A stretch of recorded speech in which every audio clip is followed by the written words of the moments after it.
नाम, लीला और धाम।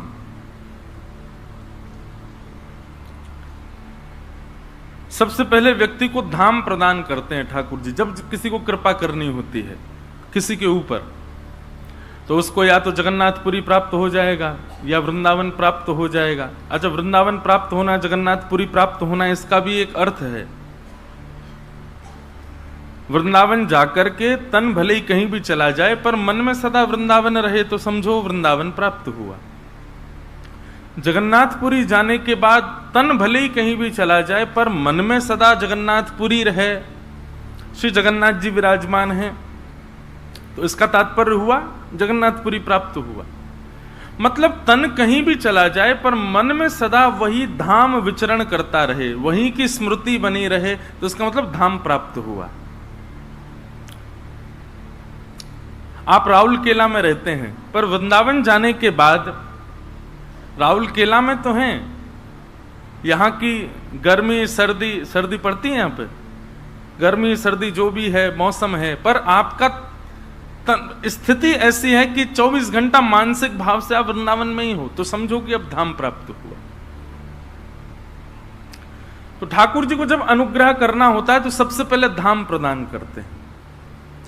जब व्यक्ति धाम प्राप्त कर लेता है तो धाम प्राप्त करने के बाद फिर भगवान उसको परखते हैं, और परखते परखते देखते हैं कि धाम निष्ठा से स्वीकार किया है, धाम को हृदय में विराजमान करके नित्य धाम के प्रति भाव रखता है, धाम से प्रेम करता है, तब ठाकुर जी उसको लीला प्रदान करते हैं। लीला दो प्रकार से प्राप्त होती है, बहुत ध्यान से सुनना। प्रथम लीला जो आप कथा में सुन रहे हो, यहां हमने कोई लीला सुनाई और उस लीला का आपको दर्शन होने लगा। ठाकुर जी की बाल लीला सुनाई, ठाकुर जी की रास लीला सुनाई, ठाकुर जी की माखन चोरी लीला सुनाई। अब वो लीला आप सुन तो मुझसे रहे, पर नेत्र बंद हो गए या नेत्र खुले भी हैं तो भी वो छवि दिखने लग जाए, तो प्रथम लीला का दर्शन तो ऐसे होता है। दूसरी लीला का दर्शन होता है कि आपने किसी से सुना नहीं, पर अनायास ही आपके ध्यान में एक लीला प्रकट हो गई। वो कहीं आपने सुनी नहीं है, कहीं पढ़ी नहीं है, अनायास ही एक अलग सी लीला आपको दिखने लगी, आपके चिंतन में आने लगी, तो समझो लीला प्राप्त हुई। जैसे हम 3 घंटे के लिए कथा करने आते हैं, अपने ठाकुर जी को एकांत कमरा में छोड़ के आते हैं, तो मन में लीला क्या चलती है कि ठाकुर जी अकेले नहीं हैं। जैसे ही हम कमरा से बाहर आ जाते हैं तो ठाकुर जी के सब ग्वाल बाल आ जाते होंगे, ठाकुर जी के सब बढ़िया सखा मंडली वहां एकत्रित हो जाती होगी। जिनके घर पे हम रुके हैं उनका ऊपर वाला जो फ्लोर है उसमें सब खोल खोल के देख रहे होंगे ठाकुर जी क्या क्या रखा है, यहाँ पे इसने फ्रिज में क्या रखा है। मधुमंगल श्री रामा ऊधम मचा रहे होंगे, लटक रहे होंगे, कभी पंखा से लटक जाए, कभी एसी चला देते होंगे, अरे लाला जाड़ो लग आयो कंबल दे तो ऐसे अब ये लीला का चिंतन आया। इसका मतलब क्या है, लीला प्राप्त हो गई। कल क्या हुआ कि जहां हमारे ठाकुर जी विराज रहे हैं वहां हमारे एक पंडित जी ने सिंहासन पर गैया बैठा दी ठाकुर जी के अगल बगल, और गैया मोर सब रहते हैं ठाकुर जी के संग खिलौने। तो उन्होंने क्या किया, जहां श्री लाल जी बैठे वहीं सिंहासन पर ही ठाकुर जी के दोनों तरफ गैया बैठा दी। तो हमने इनसे कहा, मैंने सुनो गैया नीचे धर दे यार, ऊपर ही गोबर कर देगी लाला के सिंहासन पे तो संग में एक आए हैं हमारे भैया, वो मुझे देख करके वाह भाई ये क्या बात, वो कैसे गोबर कर देगी। मैंने कहा यही तो लीला है, यही तो भाव है। जगन्नाथपुरी गए थे तो भुवनेश्वर के एक वैष्णव ने पूरा प्रसादी बना करके ठाकुर जी की भिजवा दी। ठाकुर जी का भोग लग गया, एक समय का आनंद हो गया।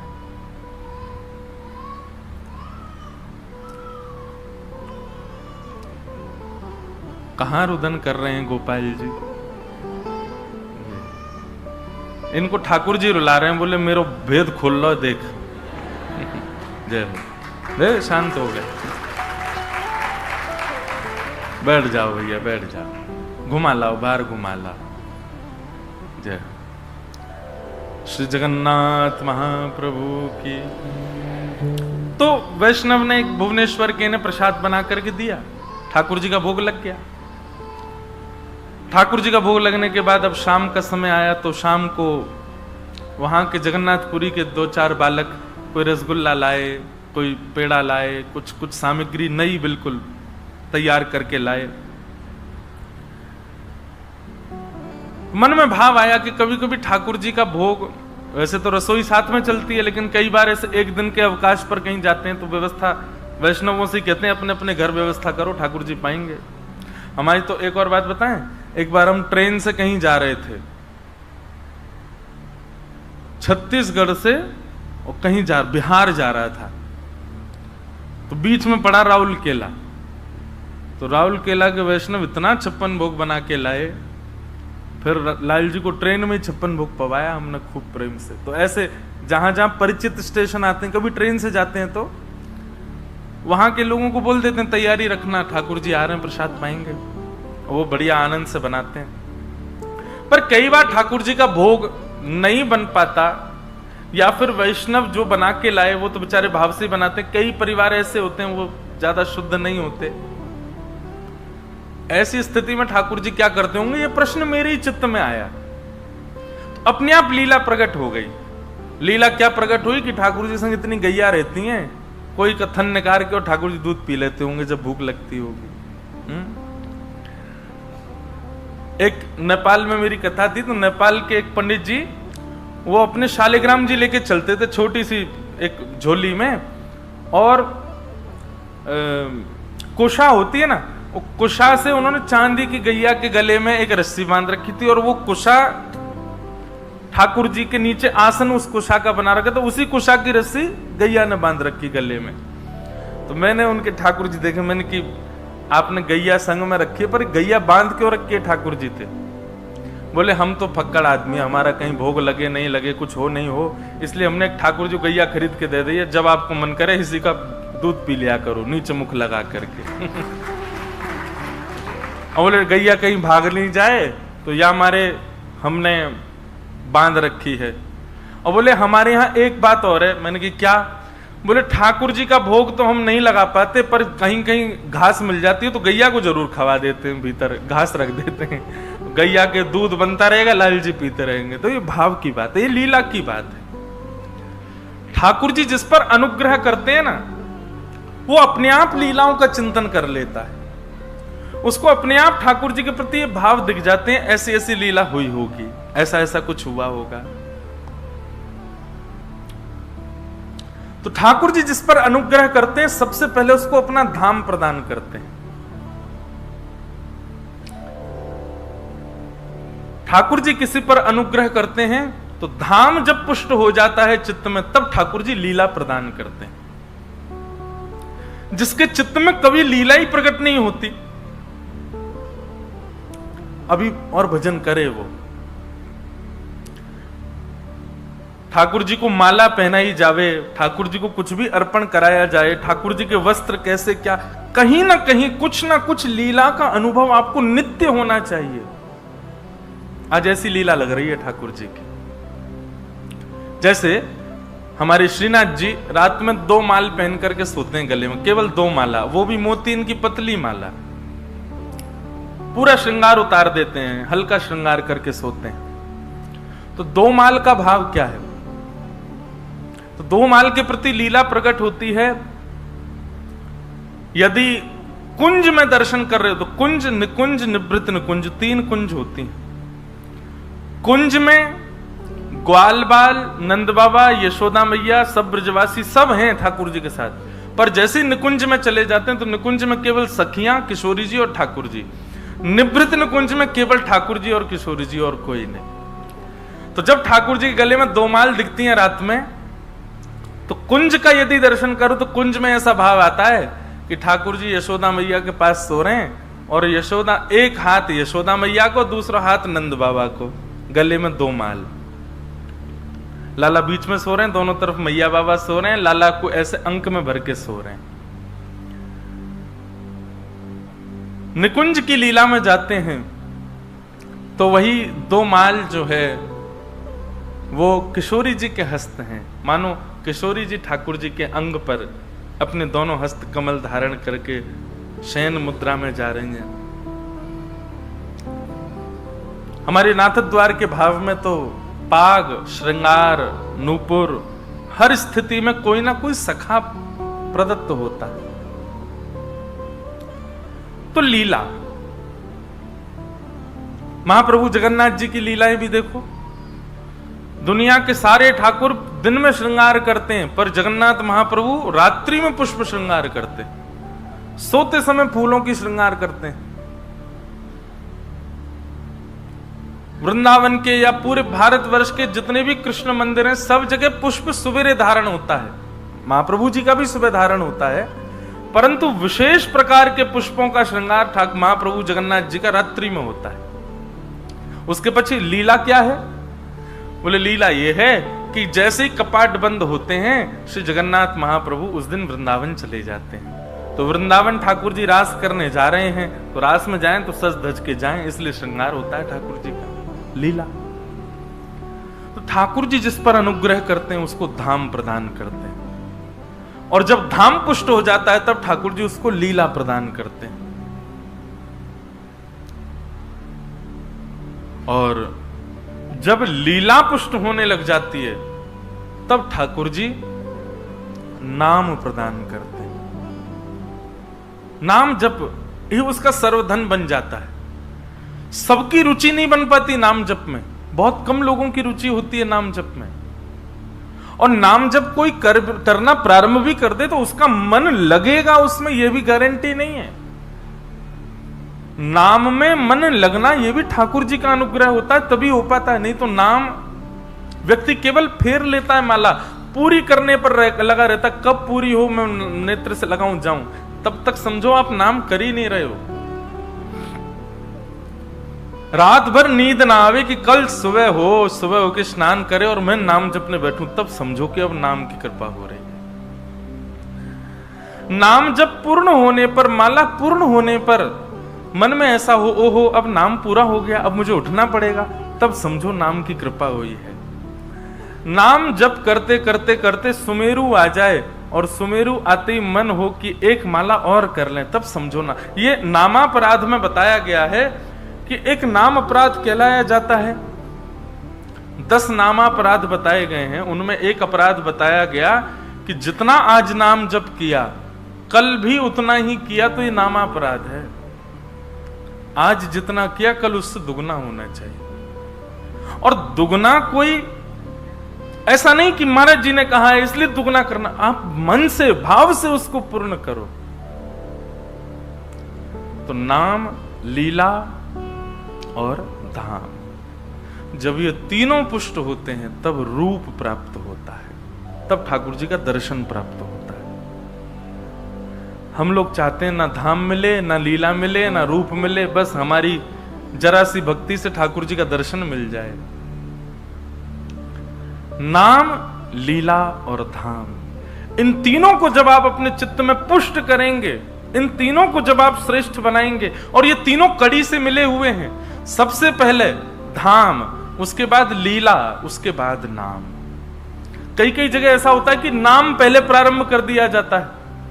नाम पहले प्रारंभ मत करो, पहले लीला सुनकर के धाम में जाकर के विश्वास प्रकट करो ठाकुर जी के प्रति। लीला सुनकर के उनको पहचानो, तब नाम जप प्रारंभ करो। नाम तो अंतिम अवधि है, और जब तीनों पुष्ट हो जाएंगे तब क्या प्राप्त होगा? रूप, ठाकुर जी का दर्शन। अच्छा एक बात कहें, ठाकुर जी का दर्शन कैसा होना चाहिए? अनुभव दर्शन की अभिलाषा रखो, प्रत्यक्ष दर्शन की अभिलाषा मत रखो। बहुत ध्यान से सुनिएगा, आप रख भी सकते हैं स्वच्छंद, मैं अपनी बात कर रहा हूं। मुझे ज्यादा ठाकुर जी से ये अभिलाषा नहीं रहती कि आप प्रत्यक्ष दिखो, मुझे बस ये रहता आप बस अनुभव करा दो, बस मुझे ये पता चल जाए कि हाँ अभी इस वक्त यहां लाल जी बैठे थे, अभी अभी ऐसी लीला करके गए हैं, अभी अभी ऐसा कुछ हुआ होगा, ये अनुभूति मुझे उसमें ज्यादा सुख मिलता है कि हाँ लाल जी ऐसा करके, कहीं प्रत्यक्ष दिख गए तो कहीं अभिमान ना हो जाए, कहीं मान ना हो जाए अपने ऊपर। अनुभव दर्शन, नाम, लीला, धाम, रूप, ये 4 है। तो सबसे पहले धाम, फिर लीला, फिर नाम और अंत में रूप। ये ठाकुर जी के अनुग्रह से प्राप्त होता है। तो हमने ना जाने कितने पुण्य किए होंगे ठाकुर जी पूर्व में, उसी पुण्य का प्रताप है कि हमको कथा प्राप्त हो रही है और कथा के प्रति हमारी रुचि बढ़ रही है, लीला के प्रति हमारी रुचि बढ़ रही है। ठाकुर जी का बहुत बड़ा अनुग्रह है हमारे ऊपर। आइए, कल हमने महात्म्य सुना, आज प्रथम स्कंद से चर्चा प्रारंभ करते हैं और भगवत चर्चा में प्रवेश करते हैं। जन्माद्यस्य यतोऽन्वयादितरतः चार्थे स्वविज्ञस्वराट् तेने ब्रह्महृदाय आदिकवये मुह्यन्ति यत्सूरयः तेजो वारिमृदां यथा विनिमयो यत्र त्रिशर्को मृषा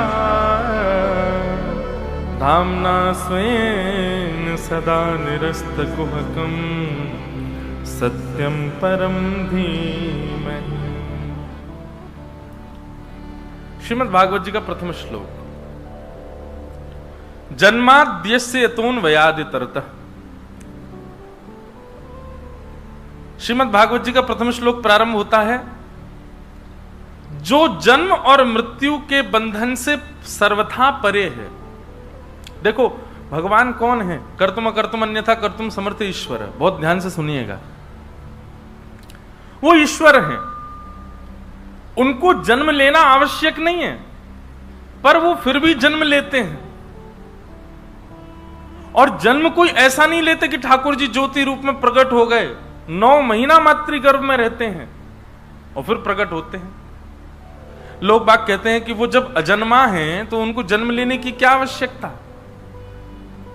सबसे ऊंची प्रेम सगाया, प्रेम के वश अर्जुन रथ हाँक्यो, भूल गए ठकुराई सबसे ऊंची प्रेम सगाया। प्रेम,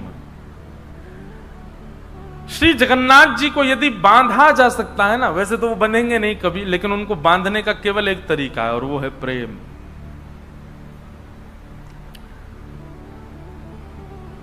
वो अजन्मा है, उनको जन्म लेने की कोई आवश्यकता नहीं, परंतु फिर भी वो जन्म क्यों लेते हैं? क्योंकि प्रेम। चाहे वो कौशल्या मैया का हो, चाहे वो यशोदा मैया का हो, चाहे देवकी मैया का हो, चाहे देवहूति माता का हो, चाहे अनसुईया माता का हो, ये सब माताओं के प्रेम के वश ठाकुर जी उनके गर्भ में 9 महीने रह करके जन्म लेते हैं। ऐसा नहीं कि केवल आ गए पुत्र बन करके ज्योति रूप में प्रकट हो गए, बस हो गया काम, मैया आ गए हम आपके पुत्र। नहीं, पूरी जो अनुभव एक मां को 9 महीने तक अपने गर्भ के बालक के प्रति होता है, वैसा अनुभव ठाकुर जी कराते हैं 9 महीने तक, उसके बाद जन्म लेते हैं। वो अजन्मा है, लेकिन फिर भी प्रेम के वश आकर के ठाकुर जी सब करते हैं। मैं कथाओं में कहा करता हूं कि भगवान इतने नियमों में क्यों रहते हैं? ठाकुर जी जितने नियम में रहते हैं उतना नियम में कोई नहीं रहता।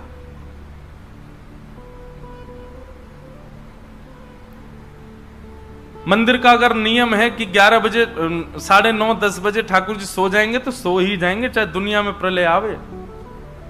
ठाकुर जी का 8 बजे बाल भोग होगा तो होगा, ठाकुर जी का 12 बजे राजभोग होगा तो होगा। समय से खाना, समय से पीना, समय से सोना। और हमारे वृंदावन में तो विशेष ध्यान रखते हैं, जगन्नाथपुरी में नहीं रखते ध्यान। अभी जिस दिन में गया उस दिन जगन्नाथ भगवान सोए रात में 1:30 बजे,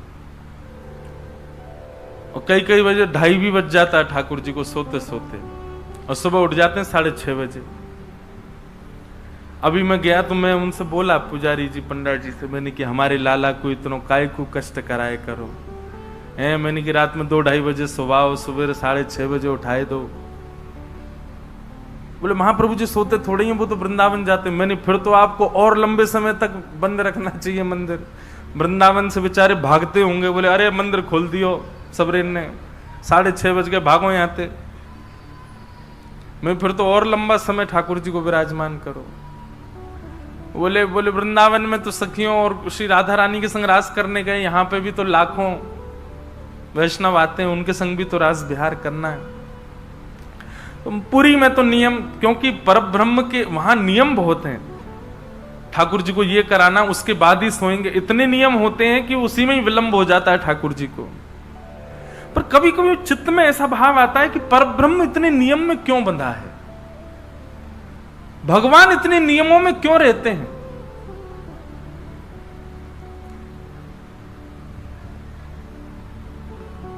ठाकुर जी नियम में रह करके मुझे और आपको चैलेंज करते हैं कि तुम्हारे प्रेम में सामर्थ्य हो तो मेरा नियम तोड़वा के दिखाओ। ठाकुर जी नियम तोड़ने के लिए नियम में बैठते कि अगर तुम में सामर्थ्य है, तुम्हारी प्रेम लक्षणा भक्ति में इतनी शक्ति है, तोड़वा के दिखाओ हमारा नियम। हम इस नियम में हैं, हमको निकाल के दिखाओ यहां से। कितने भक्तों के लिए ठाकुर जी ने नियम तोड़ा। स्नान पूर्णिमा के दिन श्री जगन्नाथ जी गणपति रूप धारण करते हैं। गणपति भक्त था उसके लिए, क्योंकि उसका संकल्प था मैं गणेश जी के अलावा किसी को नहीं देखूंगा। उसके लिए श्री जगन्नाथ जी ने नियम तोड़ा और अन्य देव का रूप धारण कर लिया, गणपति रूप धारण कर लिया। सालबेग की भक्ति से प्रसन्न होकर के महाप्रभु जगन्नाथ जी का रथ, जो लाखों लोग खींचते हैं, रुक गया। जब तक सालबेग नहीं आएगा आगे नहीं बढ़ूंगा मैं। बलराम दास जी जैसे भक्त के लिए ठाकुर जी ने अपने रथ को रोक दिया और रथ के आगे लाखों लोग खड़े थे। ठाकुर जी ने समुद्र किनारे दूसरी रथ यात्रा कर ली, नियम तोड़ दिया। माधव दास भक्त के लिए ठाकुर जी जगन्नाथपुरी छोड़ करके वृंदावन चल दिए। आपको पता है श्री जगन्नाथ जी का एक स्वरूप वृंदावन में भी विराजमान है, जो जगन्नाथपुरी से ही गया हुआ है। एक हरिदास नाम के भक्त हुए वृंदावन में। इस स्वामी श्री हरिदास जी नहीं जिन्होंने बिहारी जी को प्रकट किया, एक अन्य हरिदास नाम के भक्त हुए। उनको महाप्रभु श्री जगन्नाथ जी ने स्वप्न में आकर के आज्ञा की कि हरिदास जी, मोए वृंदावन की बड़ी याद आ रही है।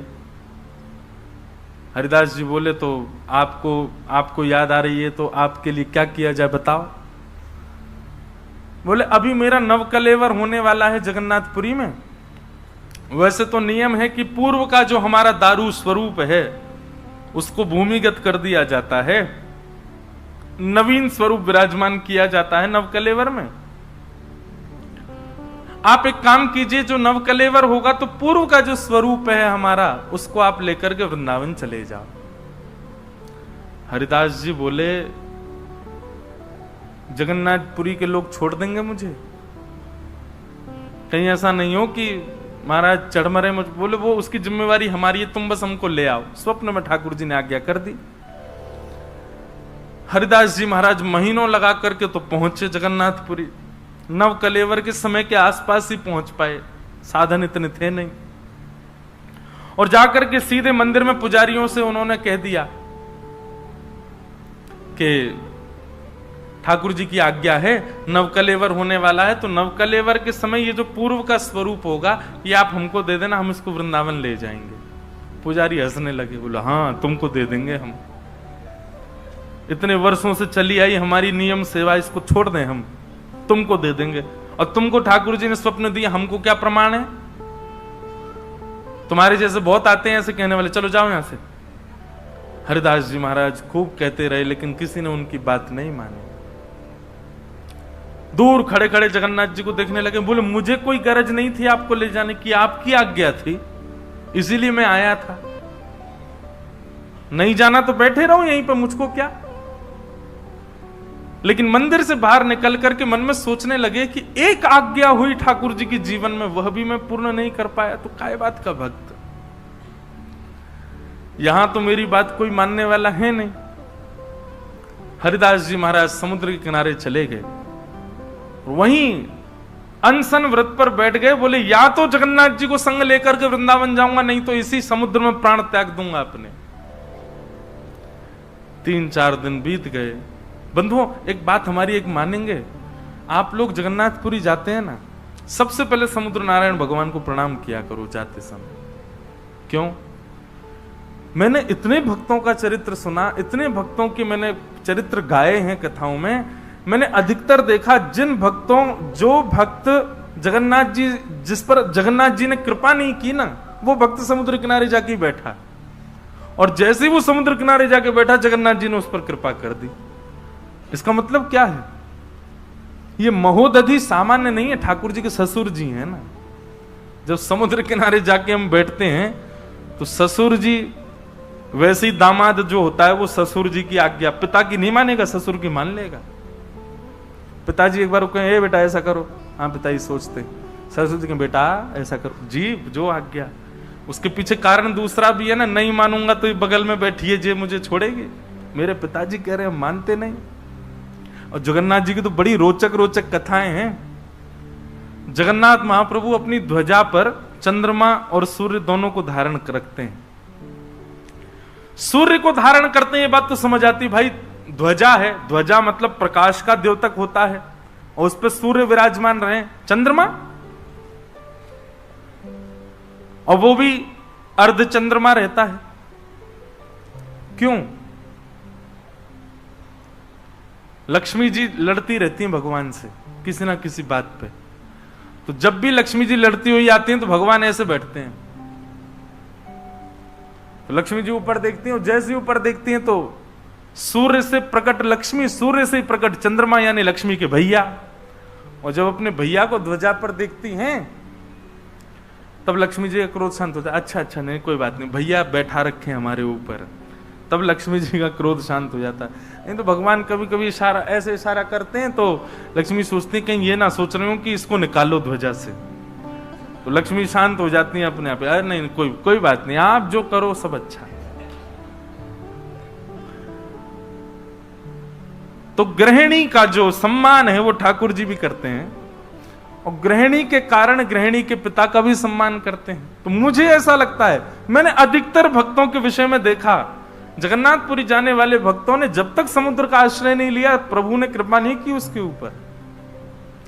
इसलिए सबसे पहले समुद्र नारायण को प्रणाम करो, वहां की रज जो है उसको वंदन करो, उसके बाद महाप्रभु जी के पास जाओ, देखना और भक्तों से विशेष आपको दर्शन होगा। ससुर जी से पहले मिलके आए हैं, ससुर जी की अप्रोच से आए हैं। तो श्री हरिदास जी जाकर के समुद्र किनारे रुदन करने लगे, अन्य जल का त्याग करके अनशन पर बैठ गए। तभी महाप्रभु जगन्नाथ जी ने राजा को स्वप्न दिया और कहा, मेरे परम वैष्णव श्री हरिदास जी आए हैं और मेरी उनको आज्ञा हुई है, आप मेरे सारे रूपों को नवकलेवर के समय भूमिगत कर दिया करें, परंतु अब का जो स्वरूप है इसको वृंदावन भेजो, मुझे एक रूप में वृंदावन रहना है और हरिदास जी के साथ भेजो। तब राजा ने भगवान की आज्ञा मान करके हरिदास जी को बुलाया, और पहली बार जगन्नाथपुरी में ऐसा हुआ कि नवकलेवर के बाद श्री जगन्नाथ महाप्रभु का जो स्वरूप था वो वृंदावन गया, और आज तक जगन्नाथ घाट पर श्री जगन्नाथ जी विराजमान है। बोलो जगन्नाथ महाप्रभु की जय। ऐसे श्री जगन्नाथ जी। तो प्रेम प्रधान है, वे जन्म और अजन्म से सर्वथा परे हैं, परंतु उनकी इच्छा हो जाए तो वो कुछ भी कर सकते हैं। इसलिए कभी ये विचार नहीं करना चाहिए भगवान को तो इसकी जरूरत ही नहीं थी, भगवान तो ये करना ही नहीं चाहिए था, भगवान को इसकी जरूरत ही नहीं है, भगवान तो इस सत्ता में होने ही नहीं चाहिए। वो सर्वथा स्वतंत्र हैं, वो कुछ भी कर सकते हैं। कर्तुम अकर्तुम अन्यथा कर्तुम समर्थ ईश्वर, इसीलिए उनका नाम ईश्वर है। भले ही शास्त्रों में वेदों में निषेध बताया गया हो कि ये निषेध है, ठाकुर जी को ये निषेध है, ऐसे नहीं जाना चाहिए, ऐसे नहीं भोजन बनाना चाहिए, ऐसे नहीं सेवा करनी चाहिए, पर उनकी इच्छा हो जाए तो वो सब करवा भी सकते हैं, नियम से परे जा करके। कई घरों में, कई संप्रदायों में ऐसा नियम है, ठाकुर जी का भोग ऐसे बनना चाहिए, इतने अपरस में बनना चाहिए, नदी के जल से ही बनना चाहिए, मिट्टी के बर्तन में ही बनना चाहिए, केले के पत्ते में ही पधराना चाहिए, इतने नियमों में इतने बजे ही होना चाहिए। पर ठाकुर जी उसमें बंधे नहीं है, वो स्वतंत्र आ जाएं तो वो कुछ भी कर सकते हैं। वो कर्माबाई के बिना नवे दिवे खिचड़ी को भी खाने चले जाते हैं, और उस खिचड़ी को खाने जाते हैं जो कर्माबाई बिना नहाए धोए बनाती, और चम्मच कलची से नहीं, कभी कभी दांतुन करती करती दांतुन के पिछले भाग से चला देती, उसको खाने ठाकुर जी पहुंच जाते। तो वे कौन हैं? वो सर्व स्वतंत्र हैं। हम कहते भले ही हैं ये नियमों में ठाकुर जी हैं, पर ये सब कहने की बात है। यदि वो अपने पर आ जाएं तो उनके लिए कोई नियम नहीं है, वो सर्व स्वतंत्र हैं, वो कुछ भी कर सकते हैं, ठाकुर जी का स्वभाव है ऐसा।